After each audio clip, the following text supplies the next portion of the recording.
Hello and welcome class. आज की class में हम स्टार्ट करने जा रहे हैं new chapter which is work, energy and power. आज की लाइव क्लास में हम इस चैप्टर के प्रीवियस ईयर क्वेश्चन जो नीट में आए हुए थे उसको डिस्कस करेंगे।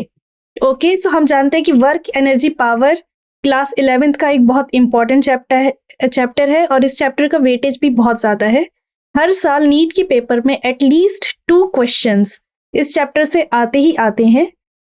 अगर आप लोगों ने हमारे लेक्चर्स देखे होंगे तो इस चैप्टर पे हमने अच्छा खासा लेक्चर दे रखा है जिसमें हमने वर्क टॉपिक कवर कर रखा है, एनर्जी, देन पावर, उसके बाद कोलिजन्स के बारे में पढ़ा है।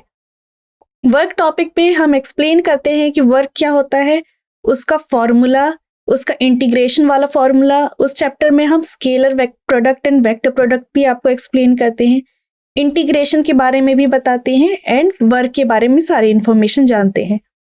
फिर हम एनर्जी टॉपिक पे आ जाते हैं जिसमें हम काइनेटिक एनर्जी के बारे में पढ़ते हैं, वर्क एनर्जी थ्योरम के बारे में पढ़ते हैं, देन पोटेंशियल एनर्जी पढ़ते हैं एंड स्प्रिंग में कितना फोर्स लगता है एंड उसकी एनर्जी क्या होती है उसके बारे में जानते हैं। फिर पावर चैप्टर आता है, पावर पार्ट आता है। पावर में हम पावर, एवरेज पावर का फॉर्मूला, ठीक है, यूनिट कन्वर्जन, इस चीज के बारे में सीखते हैं। कोलिजन में हम कंजर्वेशन ऑफ मोमेंटम का यूज करते हैं।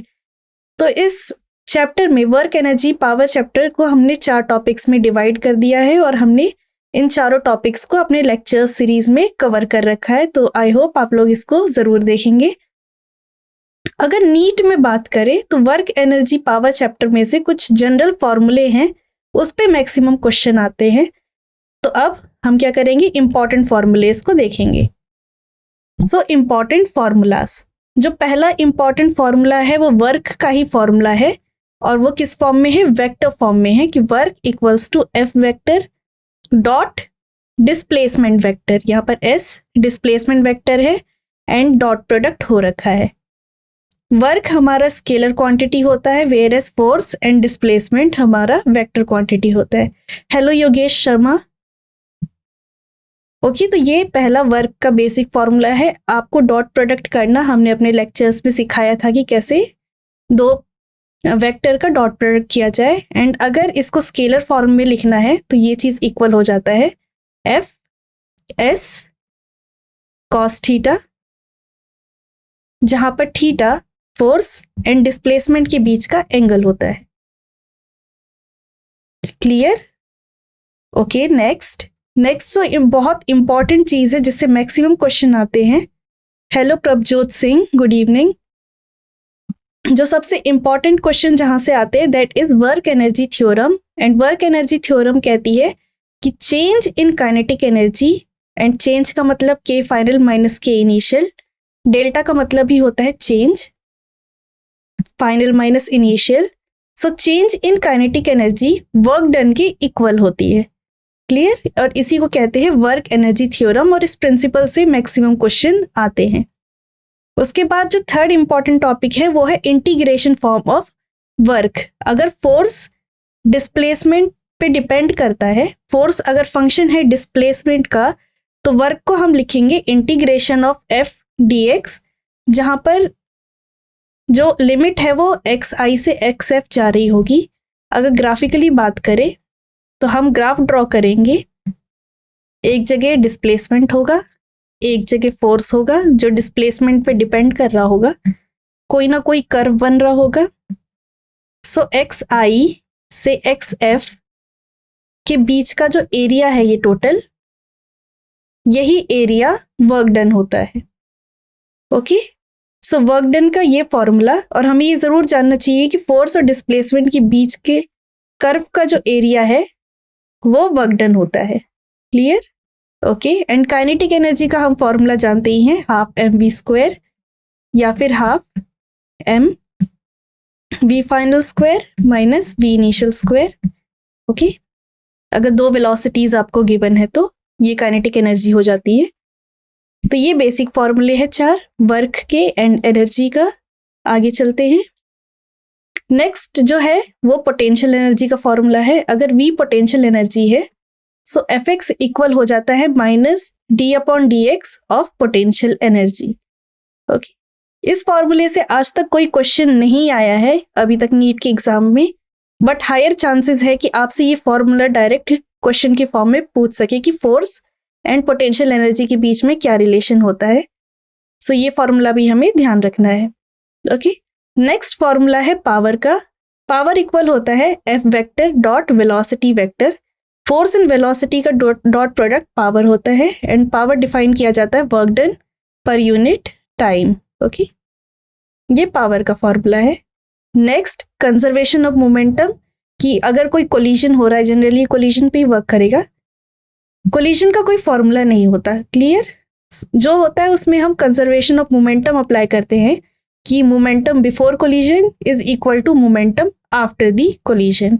एंड नेक्स्ट जो फॉर्मूला है वो है कोफिशिएंट ऑफ रेस्टिट्यूशन का, जिसका सिंबल है ई, एंड ई इक्वल होता है रिलेटिव वेलोसिटी, वो भी फाइनल रिलेटिव वेलोसिटी कोलिजन के बाद की, divided by initial relative velocity.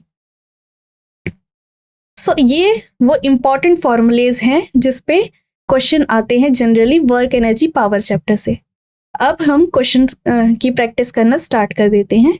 So start करते हैं with question number 1, and question number 1 है a force F which is equal to 20 plus 10y act on a particle in y direction where F is in Newton and y is in meter. Work done by this force to move a particle from y equal to 0 to y equal to 1 meter is. आपको force दे दिया गया है, okay, and आपको limit दे दी गई है, and force y पे depend कर रही है, मतलब फोर्स पोजीशन पे डिपेंड कर रही है। आपको वर्क डन पूछा गया है। 2019 में आया हुआ ये क्वेश्चन है एंड इसके ऑप्शन है 30 joule, 5 joule, 25 joule and 20 joule. So इस क्वेश्चन को कैसे सॉल्व करेंगे? अभी हम जानते हैं कि वर्क डन का फॉर्मूला क्या हो जाएगा इस केस में, integration of F D Y. y इसलिए क्योंकि y पे डिपेंड कर रहा है। अगर यहाँ पर y की जगह x होता तो हम dx ले रहे होते, z होता तो dz लेते, एंड y की लिमिट कहाँ से कहाँ तक जा रही है, 0 से 1 तक, 0 से 1। अब सिंपली आपको फोर्स की वैल्यू रखनी है, इंटीग्रेशन करना है एंड लिमिट पुट करना है। सो इसका फाइनल आंसर क्या होगा, इसको अटेम्प्ट करके आप सॉल्व करें। सो ये बहुत ही इजी क्वेश्चन है एंड इसका करेक्ट आंसर है सी ऑप्शन। एंड इसको सॉल्व करके देखते हैं। तो जैसा कि हमने स्टार्टिंग में बताया था कि वर्क डन का इंटीग्रेशन का फॉर्मूला अप्लाई करना होगा एफ डी वाई, और लिमिट है y1 से yi से yf, जहाँ पर yi की वैल्यू है 0 एंड y फाइनल की वैल्यू है 1, f डॉट डी वाई। अब हमें सिंपली f की वैल्यू डालनी थी, f की वैल्यू गिवन है ऑलरेडी 20 प्लस 10y। ओके, अब सिंपली इंटीग्रेशन करना है। सो 20 का इंटीग्रेशन क्या हो जाएगा, बिकॉज 20 एक कांस्टेंट है तो वो इंटीग्रेशन से बाहर हो जाएगा एंड डी वाई का इंटीग्रेशन हो जाएगा y। एंड अगर इस वाले पार्ट की बात करें तो 10 एक कांस्टेंट है तो वो इंटीग्रेशन से बाहर हो जाएगा एंड y का इंटीग्रेशन हो जाएगा y²/2। अब हमें लिमिट्स पुट करनी है। सो आपको समझाया गया था कि लिमिट पुट करने का तरीका क्या होता है, पहले हायर लिमिट को वैल्यू में डाला जाता है। सो 20, इसको सिंपली 5 लिख देते हैं, कैंसिल हो रहा है 5 माइनस, अब लोअर लिमिट को पुट करेंगे। So 20 into 0 is 0 and 20 square into 5 is also 0। So final answer is 25 joule. So ये हमारा टोटल वर्क डन निकल के आया जब फोर्स ये गिवन था। इजी क्वेश्चन था ये, डायरेक्टली फॉर्मूला बेस्ड क्वेश्चन था। क्लियर हो गया होगा ये क्वेश्चन। अब हम नेक्स्ट क्वेश्चन पे चलते हैं। Next question is an object of mass 500 grams. Units का हमें ध्यान रखना है कि हर चीज को ऐसा यूनिट में रखनी है। ओके, तो 500 ग्राम्स, इसको पहले लिख देते हैं हम 0.5 kg। Initially at rest, okay, initially rest पे है, u equal to 0, is acted upon by a variable force whose x component varies with x in the manner shown. ये आपको डायग्राम दे रखा है। Okay, the velocity of the object at the point x equal to 8 meter and x equal to 12 meter would have the respective values. आपको दो जगह पे velocity calculate करनी है, एक x इक्वल टू 8 मीटर पे एंड एक x इक्वल टू 12 मीटर पे। आपको मास गिवन है। मैम नीट मॉक टेस्ट का ओपन होता है। आप हमारी वेबसाइट पे जाइए, वहां पर आप साइन इन कीजिए, आपको मिल जाएगा कहाँ पर नीट टेस्ट ओपन होता है। एंड वहां पर इस चैप्टर के भी बहुत सारे टेस्ट गिवन है, तो ट्राई जरूर करना। ओके, सो आपको एक डायग्राम दे रखा है एंड आपसे वेलोसिटी कैलकुलेट करने के लिए कहा गया है दो पोजीशन पे, 8 मीटर एंड 12 मीटर पे, एंड मास आपको गिवन है। इनिशियली वो ऑब्जेक्ट रेस्ट पे था, ये भी हमें गिवन है। तो इस क्वेश्चन को कैसे सॉल्व करेंगे? आपसे वेलोसिटी पूछी गई है, मास आपको गिवन है एंड एक तरीके से पोजीशन दे दिया गया है कि आपको दो वेलोसिटीज कैलकुलेट करके दिखानी है, 8 मीटर पे और एक 12 मीटर पे। एंड हमें एक फोर्स डिस्प्लेसमेंट ग्राफ दे रखा है। तो हम जानते हैं कि जो एरिया होता है, एरिया ऑफ एफ ग्राफ हमें क्या देता है? Work done, correct?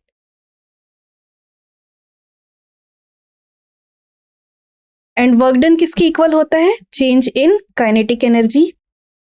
तो हम क्या करेंगे, वर्क डन कैलकुलेट कर लेंगे 0 से 8 तक का, एंड वर्क डन कैलकुलेट कर लेंगे 12 मीटर का, एंड देन उसको इक्वल टू काइनेटिक एनर्जी के इक्वल रख देंगे, and kinetic energy is half mv²। Work done हम ग्राफ से फाइंड आउट कर लेंगे, मास हमें गिवन है तो वेलोसिटी भी कैलकुलेट हो जाएगा।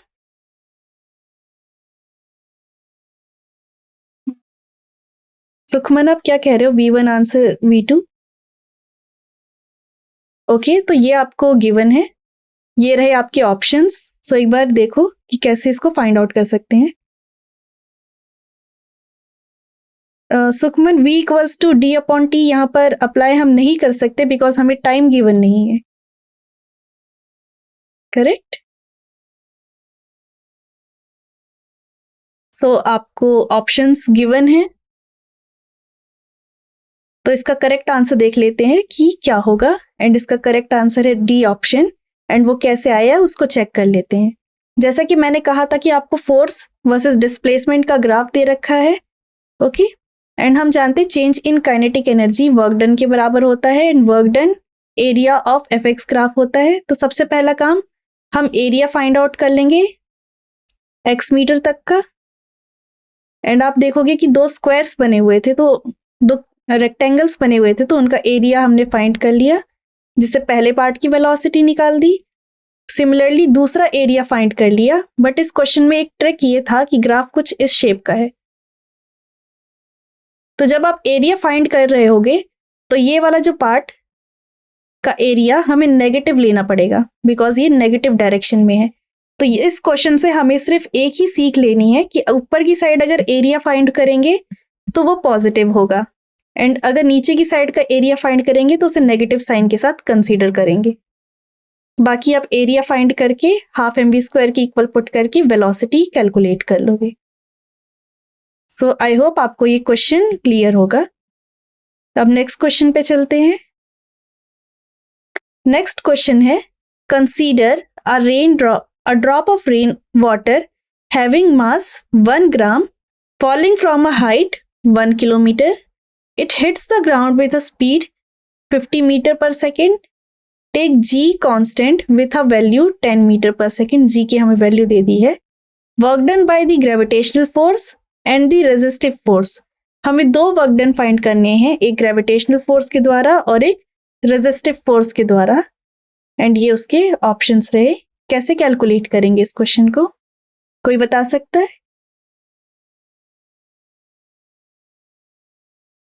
एक रेन ड्रॉप है जिसका मास 1 ग्राम है, ओके? एंड वो फॉल हो रही है एक हाइट से, एंड हाइट हमें दे रखी है 1 किलोमीटर। हमें जी की वैल्यू दे रखी है 10 मीटर पर सेकेंड, एंड हमें स्पीड दे रखी है, वेलोसिटी दे रखी है 50 मीटर पर सेकेंड। हमें वर्क डन कैलकुलेट करना है ग्रेविटेशनल फोर्स के द्वारा एंड सेकंड रेजिस्टिव फोर्स के द्वारा। सो कैसे कैलकुलेट करेंगे वर्क डन? तो हमारे पास वर्क एनर्जी थ्योरम है जो कहता है कि work done is equal to change in kinetic energy. इस चीज को हम अप्लाई करेंगे।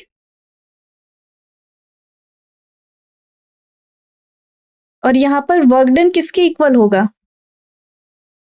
यहां पर दो फोर्सेस एक्चुअली वर्क कर रही है, एक है डाउनवर्ड ग्रेविटेशनल फोर्स और एक है रेजिस्टिव फोर्स। तो वर्क डन दो फोर्स के सम की इक्वल हो जाएगी।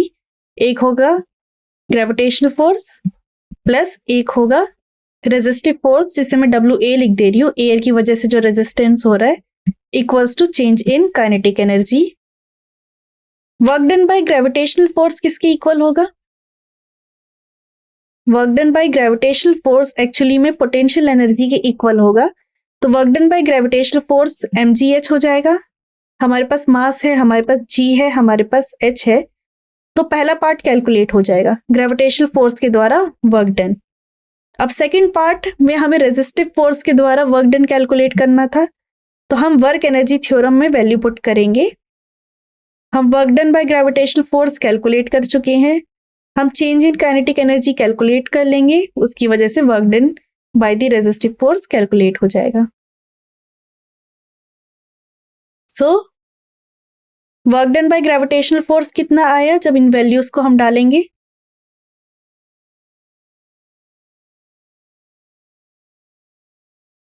And work done bye resistive force कितना आया?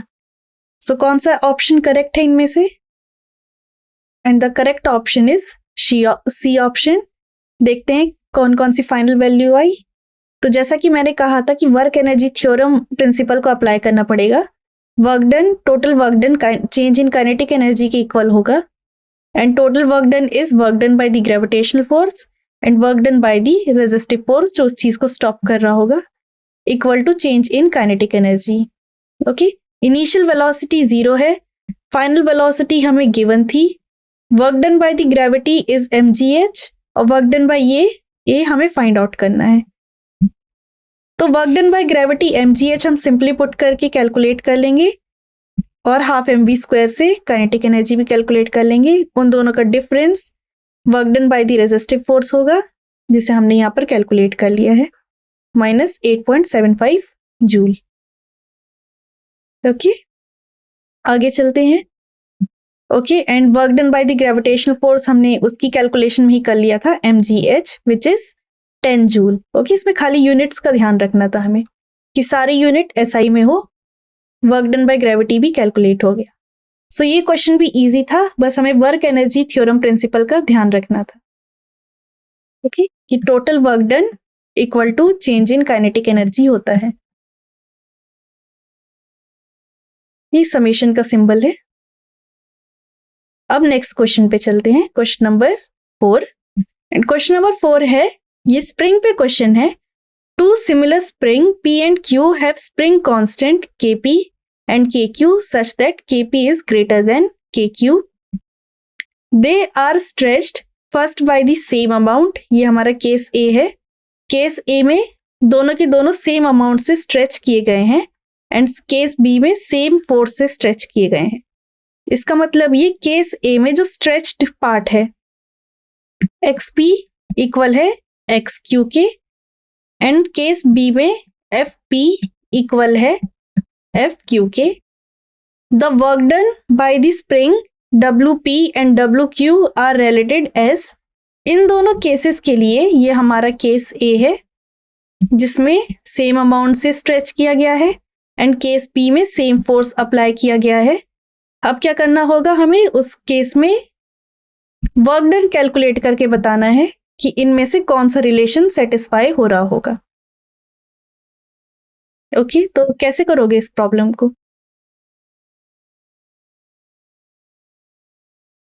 केस ए में क्या था कि XP इक्वल है XQ के, एंड केस B में क्या है, FP इक्वल है FQ के।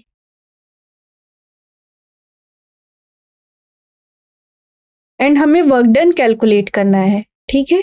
सबसे पहले तो स्प्रिंग के फोर्स का फॉर्मूला क्या होता है हमें वो पता होना चाहिए, देन स्प्रिंग का वर्क डन कितना होता है हमें वो पता होना चाहिए। एंड ये सब चीज हम अपने लेक्चर में आपको प्रूव करके दिखा चुके हैं कि फोर्स किसके इक्वल होता है, माइनस के एक्स, एंड वर्क डन किसके इक्वल होता है, हाफ के एक्स स्क्वायर।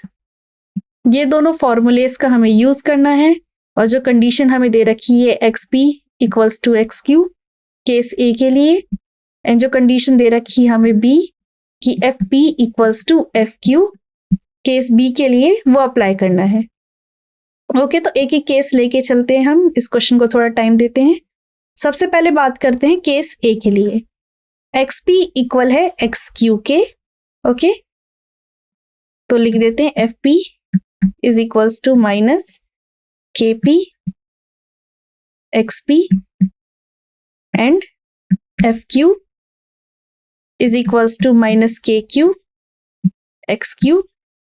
एक्स पी की वैल्यू एंड एक्स क्यू की वैल्यू इस इक्वेशन पे डाल देते हैं।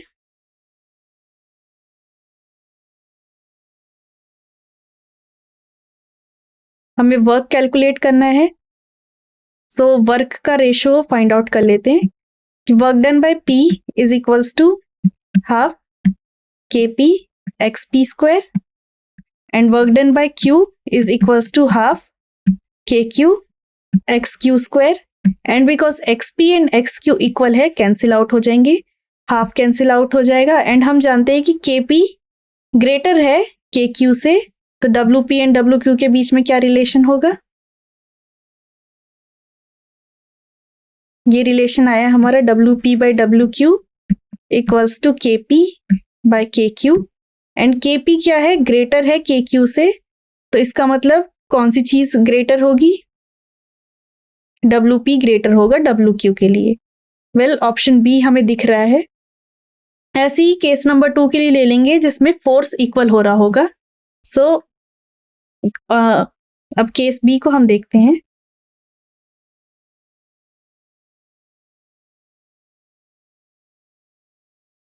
अभी हम इन क्वेश्चंस को सॉल्व करने के लिए ज्यादा टाइम ले रहे हैं, बट अगर नीट के पेपर में आप बैठोगे तो स्पीड आपकी फास्ट होनी चाहिए। अभी एक्सप्लेन करने के लिए कंप्लीटली ड्राइव कर रहे हैं, बट ये सब लाइक आपको जल्दी से जल्दी कर लेना चाहिए। सो एफ पी इक्वल है एफ क्यू के, correct. Omega P W P equal हो जाएगा half K P x P square and W Q हो जाएगा equal to half K Q X Q square. Okay, हमें कैसे भी फोर्स को इंट्रोड्यूस करना है, तो मैं क्या कर सकती हूँ, यहाँ पर के पी की मल्टीप्लाई एंड के पी से डिवाइड कर सकती हूँ। सिमिलरली यहाँ पर के क्यू की मल्टीप्लाई एंड के क्यू से डिवाइड कर सकती हूँ। So K P x P will become F P, इस साइड कर लेते हैं, W P equals to F P square by 2 K P and W Q will become F Q square divided by 2 K Q. Okay, and अब हम क्या करेंगे, फिर से डिवाइड कर देंगे because F P and F Q equal है। So W P by W Q equal हो जाएगा K Q divided by K P. And हम जानते हैं कि के पी ग्रेटर है के क्यू से, तो इस केस में डब्ल्यू क्यू ग्रेटर हो जाएगा डब्ल्यू पी से। So option B is the correct option. Okay, सारा एक्सप्लेनेशन मैंने आपको दे दिया है कि वर्क डन के फॉर्मूलेज और फोर्स का फॉर्मूला हमें पता होना चाहिए। फिर हम क्या करेंगे, रिलेशन को इक्वल टू पुट करके ये सब करके सेट करेंगे, करेक्ट। एंड हमने करेक्ट आंसर फाइंड आउट कर दिया। टाइम कंज्यूमिंग क्वेश्चन था, बट अगर एग्जाम में आप बैठोगे तो जल्दी हो पाएगा। अब हम नेक्स्ट क्वेश्चन को सॉल्व करते हैं। नेक्स्ट क्वेश्चन है अ यूनिफॉर्म फोर्स, हमें फोर्स दे दी है Newton act on a particle of mass 2 kg। हमें फोर्स दे दिया है, हमें मास दे दिया है। The particle is displaced from position this, इस पोजीशन से इस पोजीशन पे डिस्प्लेस कर दिया गया है। हमें मास दे दिया है, हमें फोर्स दे दिया है, हमें वर्क डन फाइंड आउट करना है एंड ये ऑप्शंस हैं। तो इस क्वेश्चन को कैसे सॉल्व करोगे, फोर्स दे दिया गया है, मास दे दिया गया है एंड पार्टिकल को किसी एक पोजीशन से दूसरी पोजीशन पे लेके जाया गया है। तो हाँ, हम डॉट प्रोडक्ट का फॉर्मूला यूज करेंगे, work done equals to force dot displacement. But यहाँ पर डिस्प्लेसमेंट क्या होगा?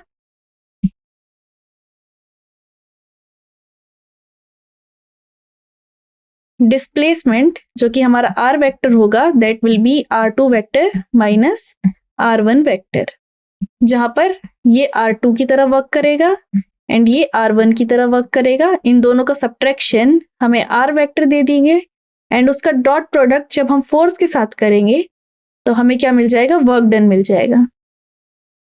ओके, तो पहला स्टेप इस पे यही है, आर वेक्टर फाइंड करना। And subtraction of two vector हमें आता है कि आई कैप के साथ आई कैप वाली टर्म ही सब्ट्रैक्ट होगी, जे के साथ जे कैप वाली टर्म सब्ट्रैक्ट होगी एंड के साथ के कैप वाली टर्म ही सब्ट्रैक्ट होगी। So first R vector calculate करो। फिर हमने डॉट प्रोडक्ट भी सीखा था कि I dot I is equal to J dot J cap equals to के कैप डॉट के कैप 1 के इक्वल होता है, बट अगर कोई दूसरा वेक्टर हो तो वो 0 हो जाता है। इस प्रॉपर्टी का यूज करके हम डॉट प्रोडक्ट भी फाइंड आउट करेंगे। सो करेक्ट आंसर आपके अकॉर्डिंग क्या होगा? 6, 13, 15 या 9 जूल? सो मैं आपको करेक्ट ऑप्शन शो करती हूँ। Correct option is D option, 9 joule. And कैसे सॉल्व किया? हमें इनिशियल दे रखा था 2i प्लस के कैप, हमें फाइनल दे रखा था 4i plus 3j minus K cap. हमें आर वेक्टर फाइंड आउट करना था। R vector is r2 vector minus r1 vector. Subtract किया, हमें आर वेक्टर मिल गया। फिर सिंपली हमने वर्क डन कैलकुलेट कर लिया एफ डॉट आर वेक्टर से। 3 2 के साथ मल्टीप्लाई हो जाएगा 6, जे के लिए क्या होगा 1, 3 के साथ मल्टीप्लाई हो जाएगा 3 एंड बिकॉज के कैप नहीं है तो 0 के कैप मल्टीप्लाई हो जाएगा -2 के कैप के साथ, तो दिस विल बी 0। आंसर है 9 जूल। अब आप पूछोगे क्वेश्चन में जो हमें मास गिवन है उसका क्या हुआ? जो हमें मास गिवन था फॉर्मूले में यूज ही नहीं आया, ये सिर्फ ऐसी ही इंफॉर्मेशन के लिए दे दिया गया था, कंफ्यूज करने के लिए दे दिया गया था। मास का कोई यूज ही नहीं था इस क्वेश्चन में, क्योंकि हमें फोर्स ऑलरेडी गिवन था एंड हमें खाली डिस्प्लेसमेंट कैलकुलेट करना था। सो इजी क्वेश्चन था ये, बस ये मास वाली चीज आपको कंफ्यूज करने के लिए दे दी गई थी। अब हम नेक्स्ट क्वेश्चन पे चलते हैं।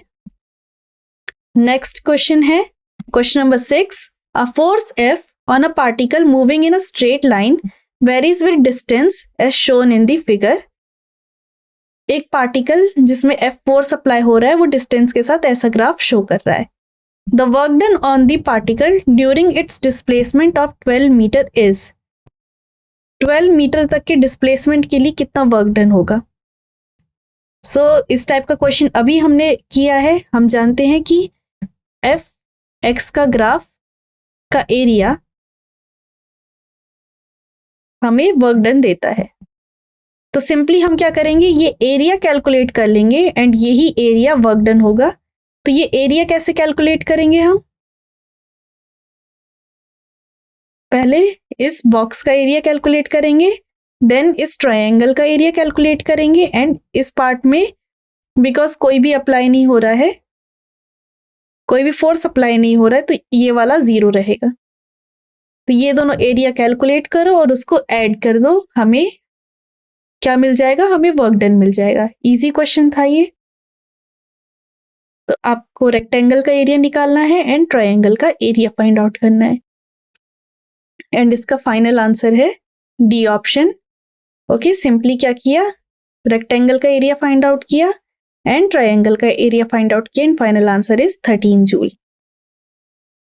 सो इजी क्वेश्चन था ये। अब नेक्स्ट क्वेश्चन पे चलते हैं। नेक्स्ट क्वेश्चन है a particle of mass 10 gram move along a circle of radius, units आप देखिए ग्राम एंड सेंटीमीटर में दे रखा है, with a constant tangential acceleration, okay? What is the magnitude of this acceleration if kinetic energy of the particle become equal to, kinetic energy दे दी है, by the end of second revolution after beginning the motion, okay? And इसके options ये रहे आपके सामने। सो ये बहुत अच्छा question है, इसको थोड़ा टाइम देते हैं एक पार्टिकल है जिसका मास है 10 ग्राम, वो मूव कर रहा है एक सर्कल में जिसका हमें रेडियस दे रखा है 6.4 centimetre with a constant tangential acceleration. हमें क्या फाइंड आउट करना है? Magnitude of this acceleration. हमें एक्सेलरेशन फाइंड आउट करना है क्वेश्चन में।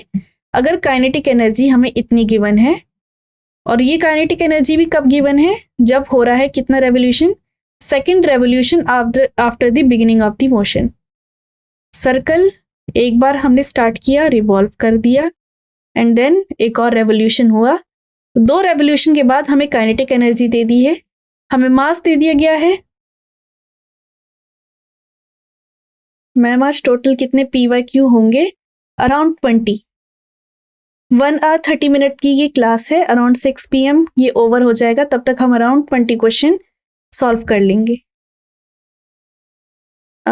इस चैप्टर के क्वेश्चन थोड़े हार्ड होते हैं, इसलिए कम ही क्वेश्चन हो पाएंगे, पर बहुत अच्छे कॉन्सेप्चुअल बेस होंगे और इसी टाइप के क्वेश्चन एक्सपेक्ट किया जा रहा है कि नीट के पेपर में इस साल आएंगे। ओके, सो हमें काइनेटिक एनर्जी दे दी है सेकेंड रेवोल्यूशन के बाद, हमें मास दे दिया गया है एंड हमें रेडियस दे दिया गया है, एंड हमें एक्सेलरेशन फाइंड आउट करना है। सो एक्सेलरेशन कैसे फाइंड आउट करेंगे? हाफ mv², ओके, से हमें एनर्जी दे दी गई है, तो हमारे पास वेलोसिटी है। हम वेलोसिटी कैलकुलेट कर सकते हैं बिकॉज हमें मास गिवन है, हमें डिस्प्लेसमेंट भी दे रखा है, हमें s दे रखा है 10, सर्कल दे रखा है, ओके, रेडियस दे रखा है हमें। रेडियस से हम क्या कर सकते हैं? ये डिस्प्लेसमेंट फाइंड आउट कर सकते हैं कि कितना रिवॉल्व हो रहा होगा, तो हम डिस्प्लेसमेंट भी फाइंड आउट कर सकते हैं। अभी भी हमें एक्सेलरेशन फाइंड आउट करने के लिए ए के साथ रिलेशन बनाना है, तो ए कैसे फाइंड आउट करेंगे? हमारे पास अगर वेलोसिटी है, हमारे पास डिस्प्लेसमेंट है, तो कौन सा equation of motion find out apply करेंगे इस क्वेश्चन में एक्सेलरेशन फाइंड आउट करने के लिए?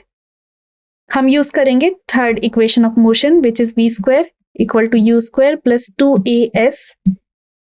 हमारे पास v है, हमारे पास s है, u 0 होगा इनिशियली, तो हम एक्सेलरेशन कैलकुलेट कर लेंगे।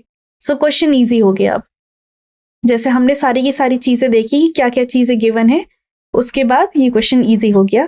तो आपके अकॉर्डिंग फाइनल आंसर क्या होगा? मेन चीज है s क्या होगा। एक रेवोल्यूशन में कितना लेंथ कवर किया है पार्टिकल ने? वो सर्कल के सरकमफेरेंस होगा, एंड सर्कल का सरकमफेरेंस होता है 2πr, तो एक रेवोल्यूशन में 2πr वो पार्टिकल चला है, तो 2 रेवोल्यूशन में कितना वो देर पार्टिकल चला होगा? उस पार्टिकल ने कवर किया है 4πr डिस्टेंस, तो s भी हमें पता है।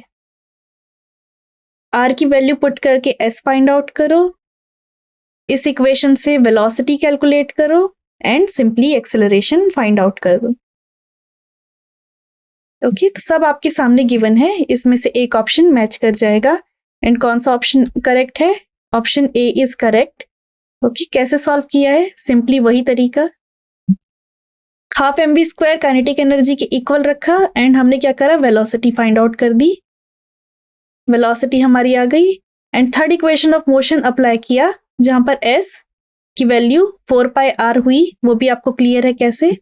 सरकमफेरेंस 2πr होती है, एंड 2 बार रेवोल्यूशन किया है, तो 2 × 2πr वैल्यूज पुट किया एंड एक्सेलरेशन फाइंड आउट कर दी, इनिशियल वेलोसिटी 0 लेते हुए। सो एक बार जो भी चीज गिवन है उसको नोट डाउन करके रिलेशनशिप हम बिठा ले तो सारे क्वेश्चन सॉल्व हो जाते हैं। तो ये क्वेश्चन भी सॉल्व हो गया। 0.1 मीटर पर सेकेंड स्क्वायर इसका आंसर है। सो आई होप आपको ये क्वेश्चन क्लियर होगा। अच्छा क्वेश्चन था ये। मेन यहाँ पर सोचने वाली चीज थी कि एस क्या लिया जाएगा। जो भी बच्चा इस चीज को सोच पाएगा उससे ये क्वेश्चन इजीली सॉल्व हो जाएगा। ओके, अब नेक्स्ट क्वेश्चन पे चलते हैं। Question number 8। क्वेश्चन नंबर 8 क्या कहता है? A block of mass 10 kg moving in x direction with a constant speed of 10 meter per second is subjected to a retarding force. Okay, retarding force कौन सी force होती है? जिसमें acceleration negative हो रहा होता है। ओके, मतलब आप एक तरीके से ब्रेक सप्लाई कर रहे हो अपनी बाइक के पे, तो एक्सेलरेशन नेगेटिव हो रहा होता है। तो वैसे एक्सेलरेशन को रिटार्डेशन बोला जाता है एंड उस फोर्स को रिटार्डिंग फोर्स कहा जाता है। तो हमें एक रिटार्डिंग फोर्स दे रखा है जो एक्स पे डिपेंड कर रही है। During the travel from X equal to 20 meter to 30 meter its final kinetic energy will be. एक ब्लॉक है जिसका मास 10 kg है, वो एक्स डायरेक्शन में मूव कर रहा है, उसकी स्पीड हमें दे दी है। एक रिटार्डिंग फोर्स लग रही है और हमें वो डिस्टेंस दे दी है कि किस डिस्टेंस से किस डिस्टेंस तक वो रिटार्डिंग फोर्स एक्ट कर रही है। हमें फाइनल काइनेटिक एनर्जी कैलकुलेट करना है एंड ये ऑप्शंस हैं। तो कैसे सॉल्व करेंगे इस क्वेश्चन को?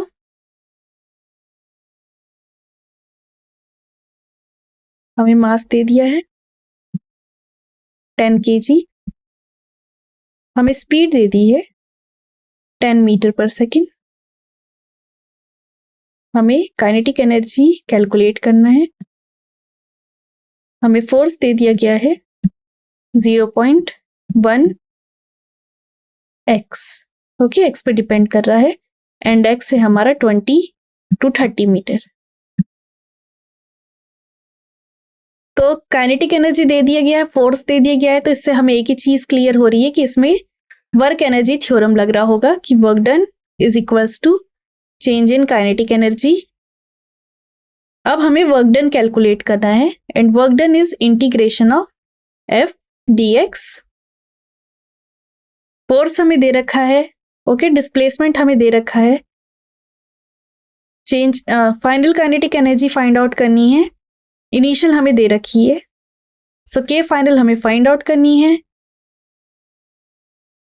ये इनिशियल के बारे में हमें कुछ दे नहीं रखा एंड इसमें एक चीज जो हमें ध्यान रखनी है वो कि फोर्स कैसी लग रही है, रिटार्डिंग फोर्स लग रही है, तो फोर्स की जो वैल्यू होगी वो नेगेटिव होगी।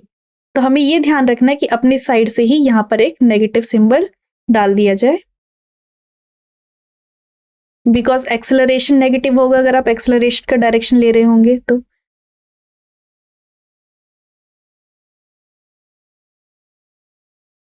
सो ये सब अप्लाई करके इसका करेक्ट आंसर क्या होगा?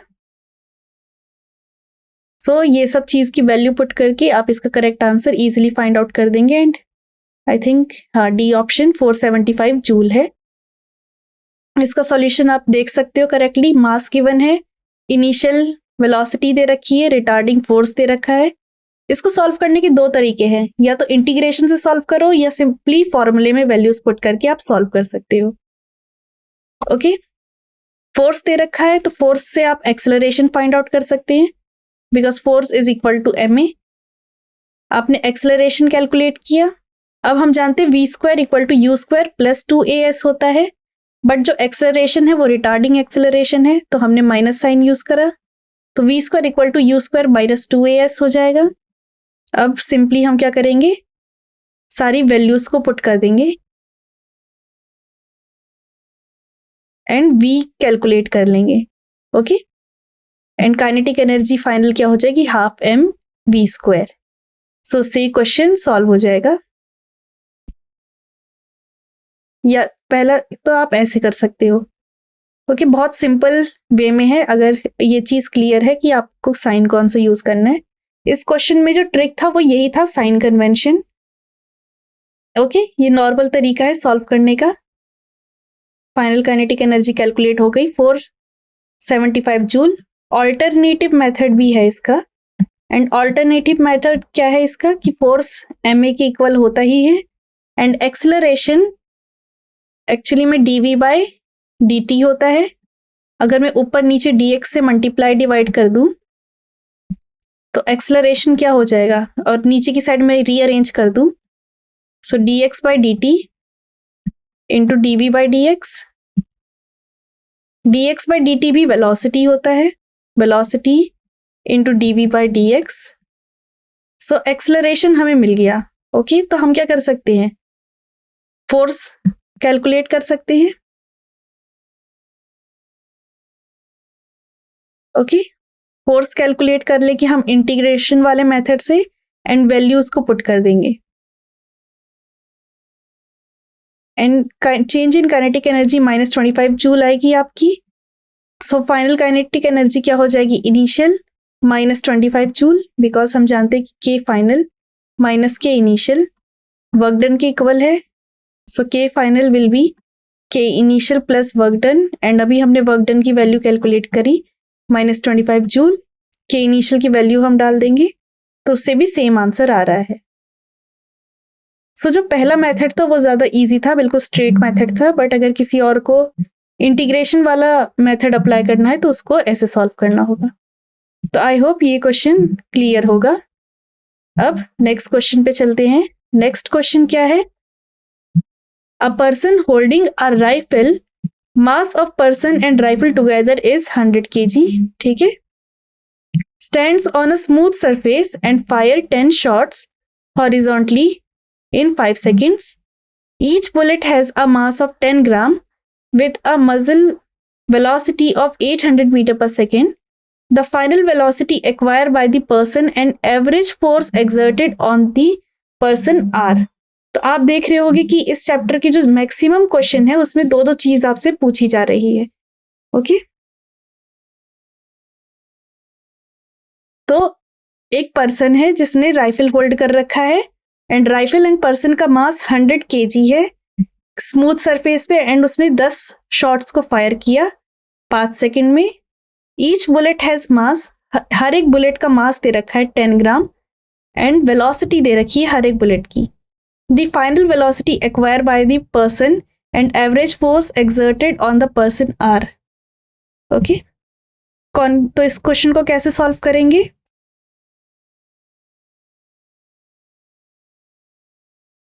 कोई गैस कर सकता है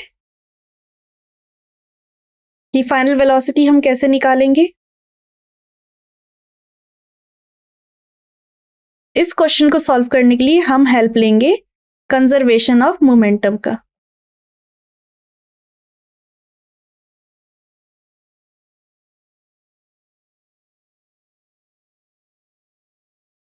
इसको आप कैलकुलेट कर सकते हैं कि अगर वो इंसान पहले राइफल को होल्ड करके रखा था तो उसके पास कोई वेलोसिटी नहीं थी, तो इनिशियल 0 है। साक्षी, इस क्वेश्चन को सॉल्व करने के लिए आप कंजर्वेशन ऑफ मोमेंटम का यूज करेंगे, एंड हमें इंफॉर्मेशन कैसे पता चली कि कंजर्वेशन ऑफ मोमेंटम यूज करेंगे? बिकॉज हमें वेलोसिटीज दे रखी है, हमें मास दे रखी है, एंड गन वाली प्रॉब्लम दे रखी है। ओके, तो जब भी ऐसे क्वेश्चंस आए जिसमें आपको रिकॉइल के बारे में पूछा जाए या फिर कोलिजन के बारे में पूछा जाए तो conservation of momentum he use करा जाता है।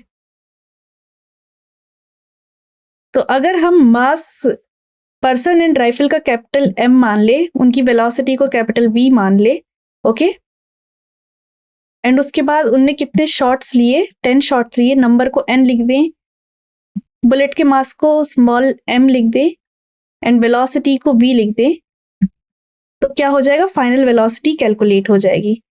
एंड फाइनल वेलोसिटी किसकी इक्वल होगी? फाइनल वेलोसिटी कैलकुलेट करने के बाद हम इसमें वर्क एनर्जी थ्योरम लगा देंगे कि वर्क इक्वल होगा चेंज इन काइनेटिक एनर्जी के। ओके, एंड उसकी हेल्प से हम क्या करेंगे, फोर्स भी, जो एवरेज फोर्स लग रही होगी वो कैलकुलेट कर लेंगे। तो कंजर्वेशन ऑफ मोमेंटम का यूज करके हमने क्या किया, वेलोसिटी कैलकुलेट करी, एंड देन हम वर्क एनर्जी प्रिंसिपल का यूज करके क्या फाइंड आउट कर लेंगे, एवरेज फोर्स कैलकुलेट कर लेंगे, और बाकी सारी चीजें हमें गिवन है। तो ये वेलोसिटी हमें कैलकुलेट करनी है, सारी चीजें हमें गिवन है, n, small m, v and capital M हमें सब गिवन है। वेलोसिटी कैलकुलेट हो जाएगी and work done equal to change in kinetic energy होता है। Change in kinetic energy half mv² हो जाएगा and work done force into displacement हो जाएगा। सो इसकी हेल्प से हम क्या करेंगे, फोर्स को कैलकुलेट कर लेंगे। अब आप कहोगे कि डिस्प्लेसमेंट नहीं है हमारे पास, तो डिस्प्लेसमेंट को क्या लिख सकते हैं,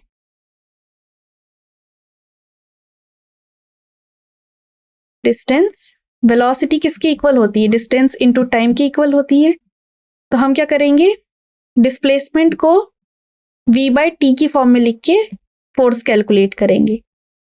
सो आई होप अब हमारे पास सारी की सारी चीजें गिवन है, इस क्वेश्चन को सॉल्व किया जा सकता है। अच्छा क्वेश्चन है, इसी टाइप के क्वेश्चन से अच्छी प्रैक्टिस हो पाती है एंड पेपर में अब इतने हार्ड क्वेश्चंस नहीं आ पाते। जैसे कि आप देख रहे हो कि 2013 का क्वेश्चन है, पहले इतने हार्ड क्वेश्चंस आया करते थे, अब और आसान कर दी गए हैं। सो इसका अब करेक्ट आंसर हम देखें, इसका करेक्ट आंसर है सी ऑप्शन एंड इसका सॉल्यूशन आप यहाँ से देख सकते हो। जैसे कि मैंने बताया था कि कंजर्वेशन ऑफ मोमेंटम यूज किया जाएगा, तो हमने कंजर्वेशन ऑफ मोमेंटम लगाया, उससे वेलोसिटी कैलकुलेट कर दी। M N V and capital M सब गिवन था, तो वेलोसिटी कैलकुलेट हो गई एंड वर्क एनर्जी थ्योरम से हमने क्या किया, एवरेज फोर्स कैलकुलेट कर लिया। ओके, एस कैसे कैलकुलेट किया, V square equal to U square plus 2as से u की वैल्यू 0 है, v हमने देख ही रखा है, v हम क्योंकि निकाल चुके हैं, डिवाइडेड बाय